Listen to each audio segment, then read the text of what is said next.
day 2 in the trial of Baltimore police officer Richard Pinheiro, accused of tampering with or fabricating physical evidence and common law misconduct in office for a body camera video that allegedly shows him mishandling evidence in a drug case. The defense claims Pinheiro simply recreated how he found the evidence after realizing his body camera wasn't on. After the state rested their case, the defense made a motion to dismiss, arguing the allegations don't fit the letter of the law for fabricating evidence.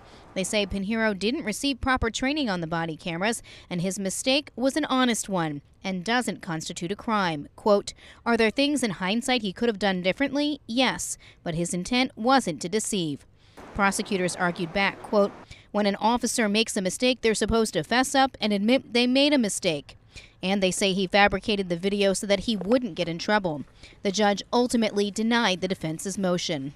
The defense called Officer Pinheiro as their first witness. Pinheiro testified about that day in January 2017. He says he and all the other officers turned off their body cameras after finding a stash of drugs.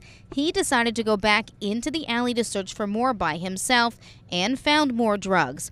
After he walked back to the street to another officer, quote, he said, "I bet he didn't have his camera on, and I looked down and didn't see the red light," end quote. He testified he told the other officers what happened and went back to recreate finding the drugs with his camera on. The defense attorney asked why. He said, quote, "To document where the evidence was and how I found it, and to prevent any repercussions from the agency," end quote. He said he never lied about it or asked anyone else to lie about it. On cross-examination, prosecutors pointed out that the policy indicates when you fail to record, you need to document that. He admitted, quote, "That was an error on my part. I didn't know that part of the policy," end quote, but says there was never any intent to deceive. But prosecutors got him to admit it would be impossible to put everything back exactly as he found it to recreate the scene.